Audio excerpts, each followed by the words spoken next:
What began as a quiet notice tucked inside a routine Buckingham Palace update has suddenly turned into one of the most talked-about royal developments in years. After nearly 3 decades of silence surrounding Princess Diana's resting place, a surprising announcement has reignited questions the monarchy thought were long buried. And this time, even palace insiders seem uneasy. For most people, the announcement didn't register at first. It arrived without fanfare, posted quietly through the palace communications office on a gray weekday morning. No dramatic press conference. No cameras outside the gates of Buckingham Palace. Just a carefully worded statement uploaded to the royal website like dozens of others before it. But buried within the formal language was a single line that immediately caught the attention of royal watchers. The statement revealed that the royal household had begun reviewing materials connected to Princess Diana's burial site, and that discussions were underway about a possible formal investigation. To casual readers, it sounded technical, almost bureaucratic. But to those who understand how carefully the monarchy chooses its words, the meaning felt far heavier.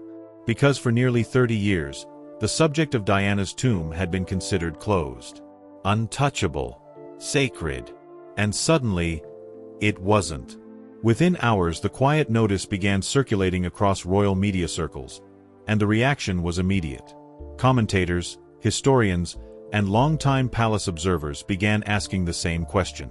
Why now? The timing alone raised eyebrows. King Charles is currently facing the pressures of illness and an increasingly complicated royal landscape. Prince William has stepped into greater responsibilities as heir to the throne. Meanwhile, the monarchy itself remains under constant public scrutiny in a rapidly changing world.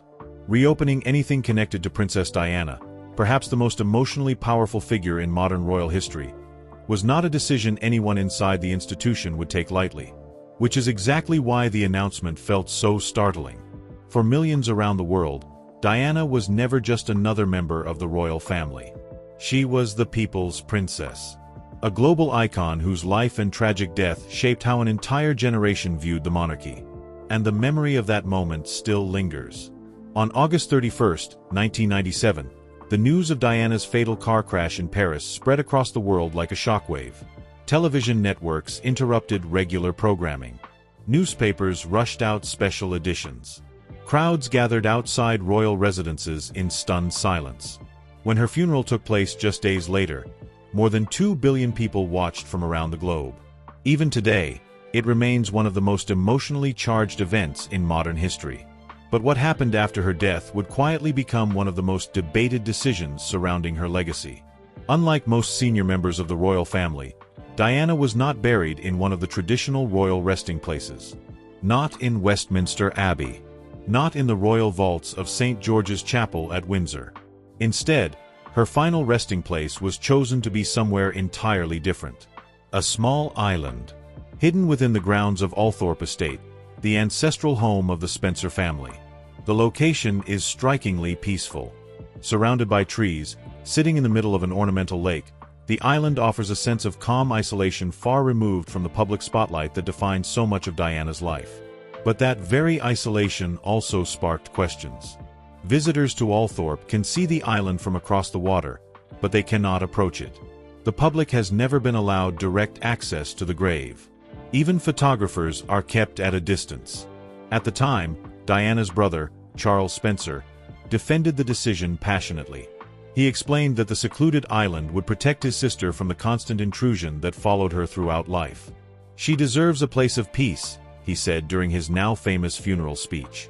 A place where she can finally be safe. And for many years, that explanation seemed to settle the matter. But royal history has a strange way of resurfacing when least expected. Behind the scenes, some palace insiders have long hinted that the burial decision was far more complicated than the public ever realized. According to archived correspondence that surfaced years later, early discussions between royal officials and the Spencer family revealed deep disagreements about where Diana should ultimately rest. Some within the royal household reportedly believed she should be buried in a more traditional royal setting, somewhere visible, somewhere historically connected to the monarchy. The Spencer family, however, resisted the idea strongly. Their position was simple. Diana had struggled deeply within the royal institution during her lifetime. Her brother believed the last thing she would have wanted was to remain permanently tied to it in death. So Althorp became her final resting place. And with that decision, the island in the lake quietly transformed into one of the most symbolic locations in royal history. Over the years, it became almost mythic. Visitors who traveled to Althorp often described a strange emotional atmosphere surrounding the site. Flowers left near the lake's edge. Handwritten notes tucked into nearby trees. Tourists standing silently across the water, staring at the small island where the world's most famous princess lay buried. Yet despite the public fascination, the island itself remained untouched.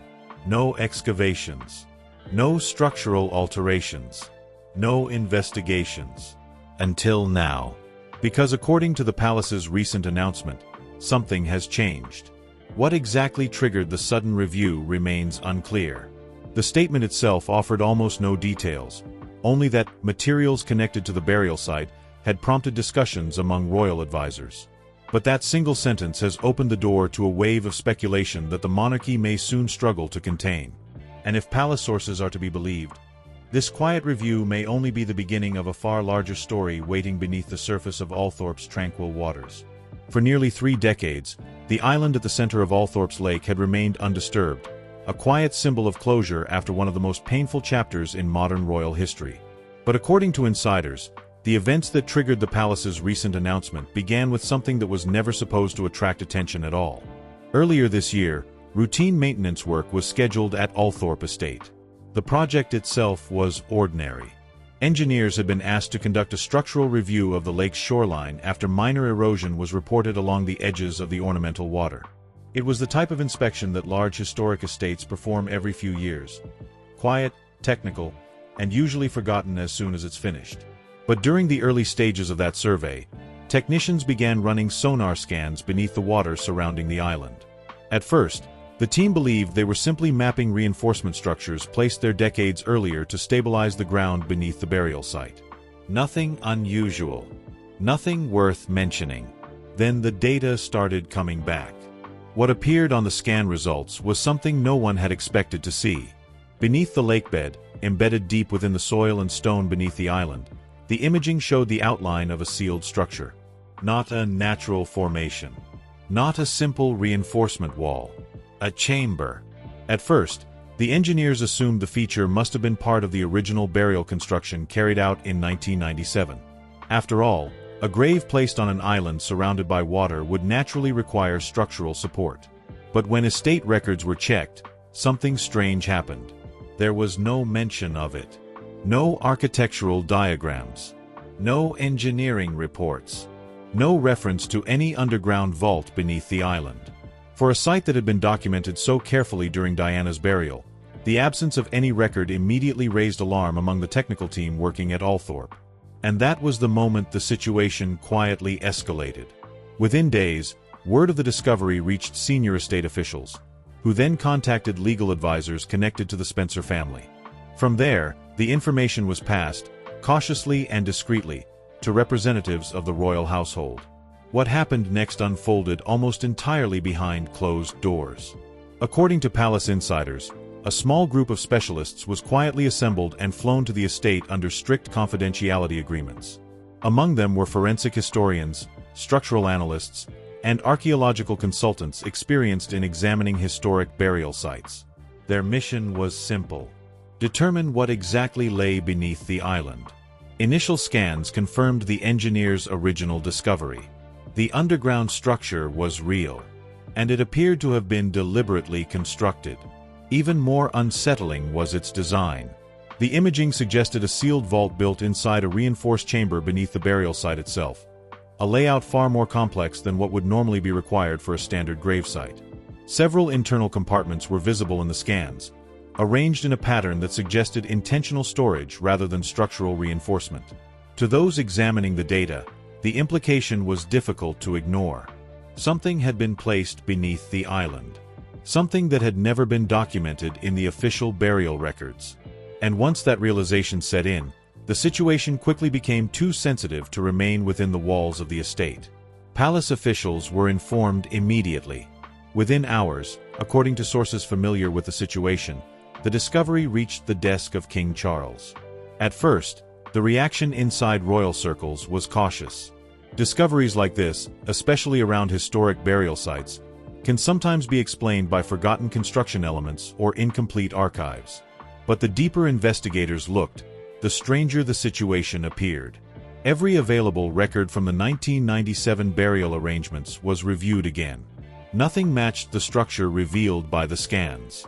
Not one document mentioned a secondary vault beneath the island, which raised an uncomfortable question no one inside the palace could easily answer. If the structure wasn't part of the original burial plan, who put it there, and when? The moment that question surfaced, the atmosphere surrounding the investigation reportedly shifted. Because Diana's burial had been one of the most closely managed events in royal history. Security around Althorp had been extraordinary. Construction of the island grave had been overseen with meticulous attention. The idea that an entire underground chamber could exist beneath the site without appearing in any official record was deeply unsettling. Some advisors initially suggested the structure might have been added later, perhaps as part of a security reinforcement or preservation effort that was never properly documented. Others weren't convinced. The chamber appeared far too elaborate for something that could have been quietly installed after the burial without attracting attention. And if it had been part of the original construction, why had no one recorded it? As these questions circulated among the investigators, another decision was made inside palace walls. The situation could no longer remain confined to a small circle of advisors. Two people needed to be informed personally: Prince William and Prince Harry. According to sources close to the royal household, King Charles himself chose to contact his sons directly rather than allowing the news to reach them through aides or official briefings. The calls were brief, but the tone, insiders say, was serious. Both princes were asked to travel privately to Althorp. No public schedule. No press notification. Just a quiet request for a family meeting at the place where their mother had been laid to rest nearly 30 years earlier. And within days, both brothers arrived at the estate. What they were told during that meeting remains one of the most closely guarded conversations in recent royal history. But according to those who witnessed the aftermath, the expressions on their faces as they left Althorp that evening told a story of their own. Because whatever investigators had discovered beneath that small island in the lake, it was clearly far more complicated than anyone had expected. By the time both princes arrived at Althorp, the quiet discovery beneath the lake had already begun to ripple through the highest levels of the royal household. Yet outside a very small circle of advisors, no one knew anything had changed. There were no helicopters circling the estate. No reporters stationed at the gates. To the outside world, Althorp looked exactly as it always had, calm, green, and undisturbed.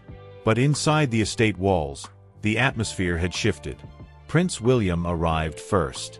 According to sources familiar with the visit, his convoy entered the grounds early in the morning, well before most of the estate staff had begun their day. He was accompanied by members of the Royal Protection Unit, along with two senior legal advisors connected to the palace. Harry arrived several hours later. Flying in from the United States, he reportedly landed at a nearby private airstrip before being driven quietly to the estate. His arrival was handled with similar discretion, and like William, he was accompanied by security and a small number of personal advisors. For many observers of the royal family, the image alone was striking.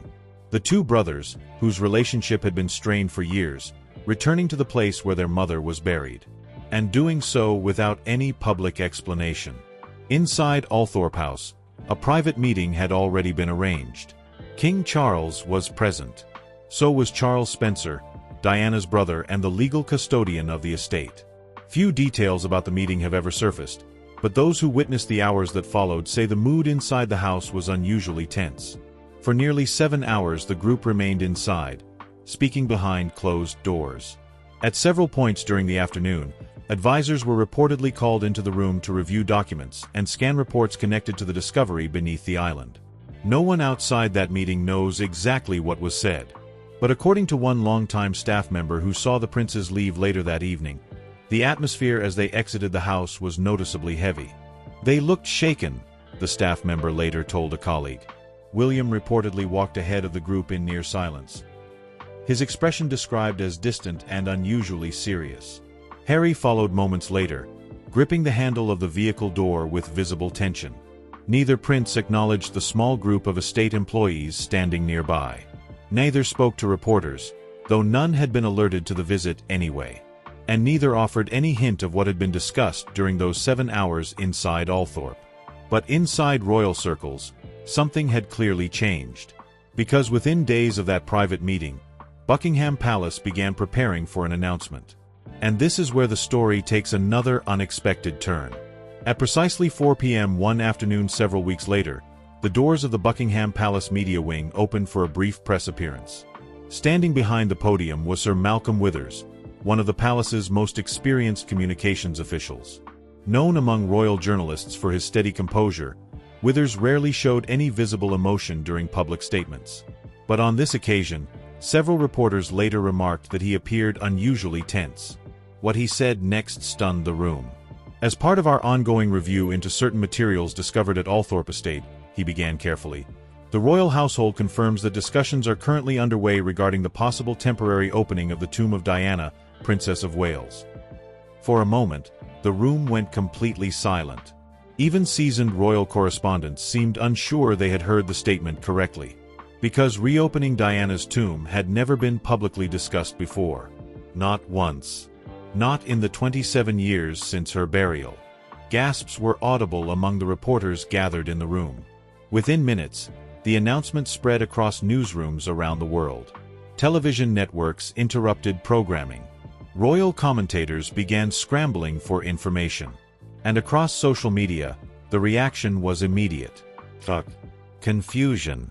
Speculation.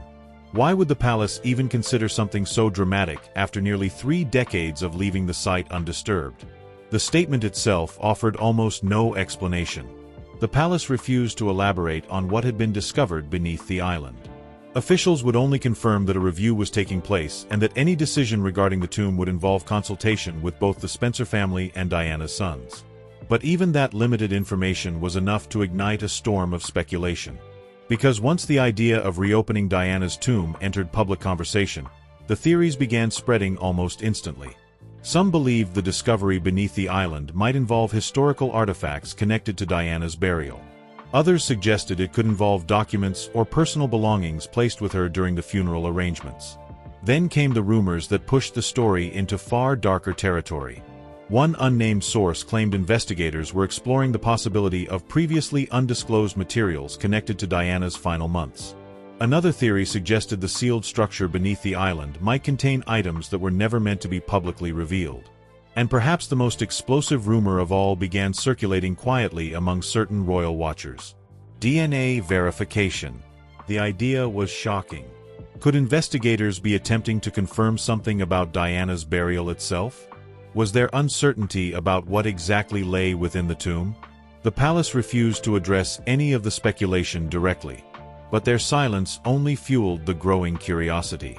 Because in royal history, one rule has always held true. When the palace refuses to explain something, there is usually far more happening behind the scenes than anyone is being told. As the palace maintained its carefully measured silence, the world outside its gates began doing what it always does when answers are withheld. It started asking questions. Within hours of the announcement about a possible opening of Princess Diana's tomb, royal historians, investigative journalists, and online researchers began digging back through decades of records connected to the night that changed royal history forever. And once again, the spotlight turned toward Paris. For years, the tragic crash in the Pont d'El Alma tunnel had been examined, investigated, debated, and ultimately closed as a case of reckless driving and paparazzi pursuit. Official inquiries in both France and the United Kingdom concluded that Diana's death was the result of a high-speed accident involving driver Henri Paul, who was later found to have alcohol in his system. But despite those findings, questions had never completely disappeared. Now, with the possibility of Diana's tomb being reopened, some of those old questions suddenly returned to the surface. Researchers began revisiting timelines from that night in August 1997. Every detail was examined again: the ambulance response time, the hospital procedures in Paris, the handling of Diana's body before it was returned to Britain. Most people assumed those steps had been documented with meticulous care. But as investigators began reviewing old records, a few details started attracting attention once more. One of the most frequently discussed points involved the speed with which Diana's body was prepared for transport back to the United Kingdom. According to official reports, her body was embalmed in France shortly after her death. Under normal circumstances, embalming would not raise concerns. It is a common preservation procedure, particularly when remains must be transported internationally. But in Diana's case, the timing has long puzzled some forensic experts, because embalming can complicate certain types of later medical analysis. Once the process is completed, many biological indicators become far more difficult to examine. For decades, this detail sat quietly within investigative reports, largely overlooked by the public.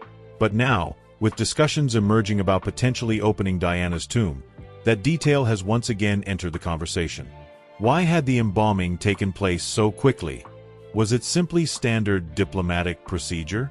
Or was the decision made under unusual circumstances during the chaotic hours following the crash? Another element drawing renewed attention involves the French medical documentation itself. While official findings from the Paris investigation were released publicly, several supporting medical records have remained sealed under French privacy laws. That is not unusual for many criminal investigations. However, it has also meant that independent forensic analysts have never had full access to every document connected to Diana's final hours. For years, that lack of transparency has fueled speculation among certain groups of researchers. Most historians and investigators still maintain that the official explanation remains the most credible. But the moment the palace acknowledged the possibility of reopening the tomb, the conversation inevitably expanded. Because if a tomb is opened, forensic verification becomes technically possible. And with that possibility comes a wave of uncomfortable questions. One of the most widely circulated rumors involves the idea of identity confirmation. It may sound extreme, but in cases involving historic burials, DNA verification is sometimes used to confirm identities when investigations are reopened many years later. At this stage, there is absolutely no evidence suggesting that such a test is being planned. But that hasn't stopped speculation from spreading rapidly across the internet. Some believe investigators may simply want to verify that burial records match the physical remains inside the tomb. Others think the sealed chamber discovered beneath the island could contain items placed there during the funeral. Personal effects, sealed letters, or historical materials connected to Diana's life. Then there are the theories that stretch far beyond what most experts consider plausible. Whispers suggesting hidden documents, private diaries, even the possibility that additional objects were placed beneath the burial site without public knowledge. None of these claims have been confirmed, and palace officials have remained firm in refusing to comment on any of them. Yet the longer the silence continues, the louder the speculation becomes. Meanwhile, at Althorpe Estate itself, the atmosphere has grown noticeably different. For years, visitors arrived quietly to pay their respects to Diana's memory. They would stand along the lake's edge, gazing across the water toward the island where she was laid to rest. But in recent weeks, that quiet reflection has taken on a new tone. Small groups of visitors have begun gathering near the viewing area more frequently than usual. Some bring flowers. Others hold candles or handwritten messages. A few carry simple signs expressing conflicting emotions. Let her rest. Truth matters. Diana forever. For many people, the idea of disturbing her grave feels deeply uncomfortable. After all, the island at Althorpe was meant to be a place of peace, the one place Diana could finally escape the intense public attention that defined so much of her life. Yet others believe that if new information truly exists, it should not remain hidden forever. And caught in the middle of that emotional divide is the one person whose decision may ultimately determine what happens next. Charles Spencer. As Diana's brother and the legal owner of Althorpe Estate, Spencer holds the final authority over any action taken at the burial site. Without his permission, the tomb cannot be opened. Those close to the Spencer family say the situation has placed him in an extraordinarily difficult position. On one side is the promise he made to protect his sister's peace. On the other is growing pressure from historians, investigators, and members of the public who believe unanswered questions deserve clarity. Friends of Spencer say he has struggled deeply with the idea of disturbing the site. Because for him, the island was never meant to become a place of investigation. It was meant to be sanctuary. Yet as discussions continue behind palace doors, one thing is becoming increasingly clear. The decision may soon have to be made. And if that moment arrives, if permission is granted to examine what lies beneath that quiet island, it could open a chapter of royal history that has remained sealed for nearly 30 years. A chapter that might finally reveal whether the secret surrounding Diana's burial truly ended in 1997, or whether some part of the story has been waiting beneath the waters of Althorpe all along. And so the story has arrived at a moment no one could have imagined just a few weeks ago. Behind palace gates and inside the quiet halls of Althorpe Estate, the question that once seemed impossible is now sitting on the table. Should Princess Diana's tomb be opened? For nearly 3 decades, the small island in the middle of the Althorpe Lake has symbolized closure. It was meant to be the final chapter in a story that shook the world in 1997. A peaceful resting place far from the cameras, far from the endless scrutiny that followed Diana throughout her life. But now that peace may face its greatest test. Because within royal circles, discussions are reportedly entering their most serious phase yet. According to insiders familiar with the situation, a royal advisory panel has been quietly reviewing possible courses of action. These range from limited non-invasive ground scans to a far more dramatic step, a legal exhumation to fully examine the burial site and whatever lies beneath it. And while no final decision has been announced, one detail has emerged that has added urgency to the process. A timeline. Sources close to the palace say investigators have been given a 30-day window to present their final recommendation to the royal household and the Spencer family. Within that period, experts are expected to determine whether the mysterious structure beneath the island poses any historical, legal, or structural concerns. If the findings remain inconclusive, the pressure to examine the tomb more directly could increase.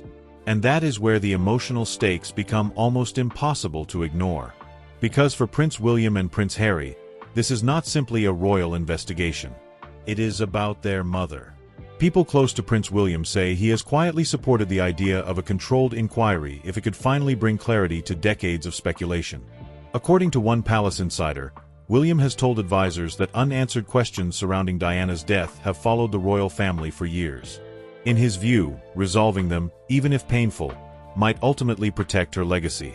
Harry, however, is said to feel far more conflicted. Despite his complicated relationship with the royal institution, those close to him say the idea of disturbing his mother's grave is deeply unsettling. Diana's burial site at Althorpe has long been one of the few places untouched by the controversies that surrounded her life. Reopening it, some believe, could risk reopening emotional wounds that never truly healed. And then there is King Charles, the man whose life became permanently intertwined with Diana's story. For now, the king has maintained a careful silence on the matter. No speeches, no public remarks, not even subtle hints during his appearances. To some observers, that silence feels strategic, a way of allowing investigators and family members to reach their own conclusions without royal pressure. To others, it feels like something more complicated. Because no matter what decision is ultimately made, the consequences will ripple far beyond the walls of Althorpe. Outside the estate, the world is already watching. Visitors have begun arriving in greater numbers, gathering quietly near the edge of the lake. Some come simply to pay their respects, leaving flowers or small handwritten messages near the viewing area. Others stand silently for long periods, staring toward the island across the water. An island that has held not only the remains of a princess, but the collective grief of millions. For many, Diana was never just another royal figure. She represented compassion within an institution often viewed as distant. She shook hands with AIDS patients when others would not. She walked through minefields to highlight humanitarian crises. She broke royal traditions and reshaped what it meant to be a modern princess. And because of that, the mystery surrounding her final chapter has never completely faded. If the tomb remains closed, the speculation may continue for generations. But if it is opened, whatever investigators discover beneath that island could reshape the narrative surrounding one of the most famous women in modern history. It could confirm long-accepted truths. Or it could raise questions the monarchy has never had to answer before. For now, the waters surrounding Diana's island remain calm. The trees surrounding the lake stand exactly as they have for decades. And beneath that quiet landscape lies a secret that may soon be revealed, or protected forever. But one thing is certain. If the royal family truly decides to open Princess Diana's tomb, the moment that happens, the world will be watching. And nothing about her story will ever feel quite the same again. What do you think will really be found beneath Princess Diana's resting place? Share your thoughts in the comments below. And if you found this story fascinating, don't forget to like the video and subscribe for more royal family stories, hidden histories, and the secrets behind the world's most powerful dynasties.